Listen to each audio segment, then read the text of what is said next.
एक भारतीय नर्स एक गल्फ कंट्री में मौत से केवल एक कदम दूर है। क्या भारत अपनी बेटी को बचा पाएगा? आइए जानते हैं निमिषा प्रिया केस की डिटेल्स। मेरा नाम है शिवम, आप देख रहे हैं योर टर्न भारत। अब भारत की बारी है। निमिषा प्रिया का जन्म भारत में केरला की पलक्कड़ डिस्ट्रिक्ट में होता है। 2008 में वो नर्सिंग कंप्लीट करने के बाद यमन जाती हैं और वहां पे एक सरकारी हॉस्पिटल में नर्स की तरह काम करती हैं। 2014 में वो अपना खुद का क्लिनिक खोलती हैं। उसमें वो एक यमन के लोकल आदमी को अपना पार्टनर बनाती हैं जिनका नाम था तलाल अब्दो मेहदी। वो पार्टनरशिप कुछ टाइम तो ठीक चलती है, लेकिन 2017 में कुछ विवाद होते हैं उनकी पार्टनरशिप में। तलाल अब्दो मेहदी निमिषा प्रिया का पासपोर्ट अपने पास जबरदस्ती रख लेता है और उनके बीच में पैसों को लेकर भी विवाद होता है। निमिषा प्रिया एक प्लान बनाती है कि कीटामाइन नाम का एक इंजेक्शन लेकर वो उसको बेहोश करने के लिए यानी सिडेट करने के लिए एक डोज देगी, लेकिन वो प्लान सक्सेसफुल नहीं होता। कीटामाइन की डोसेज थोड़ी ज्यादा हो जाती है और तलाल अब्दो मेहदी की डेथ हो जाती है। यमन का कोर्ट निमिषा प्रिया को फांसी की सजा देता है। 2020 में अपील भी फाइल होती है, लेकिन अपील खारिज कर दी जाती है और फांसी की सजा बरकरार रखी जाती है। अब ध्यान देने वाली बात यह है, यमन में शरिया लॉ फॉलो किया जाता है। अब शरिया लॉ में एक कंसेप्ट होता है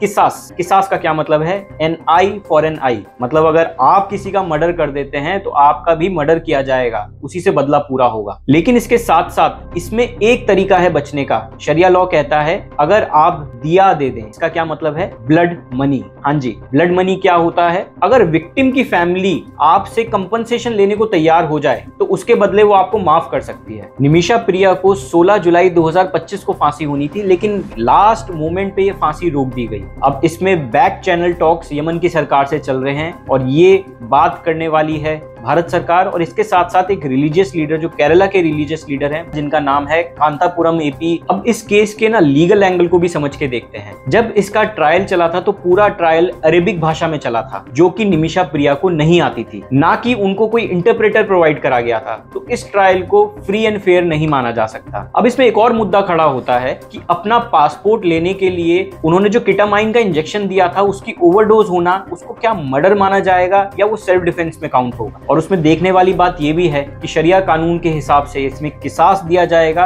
या दिया लिया जाएगा, यानी कि मर्डर के बदले मर्डर किया जाएगा या ब्लड मनी लेकर इस मैटर को सेटल कर दिया जाएगा। और इसमें भारत सरकार की डिप्लोमेसी अब बहुत अहम भूमिका निभाएगी कि क्या भारत अपनी बेटी को बचा के वापस ला पाएगा या नहीं। अब इसमें देखने वाली बात यह भी है कि भारत सरकार इसको अब डिप्लोमेटिक जीत में बदल पाएगा या फिर ये एक ट्रेजिक एंड की तरफ आगे बढ़ेगी। आपका क्या मानना है? ये एक प्री प्लान्ड मर्डर था या एक्सीडेंटल क्राइम? क्या निमिषा प्रिया को एक और मौका मिलना चाहिए? Comment down below. आप देख रहे थे योर टर्न भारत, क्योंकि अब भारत की बारी है।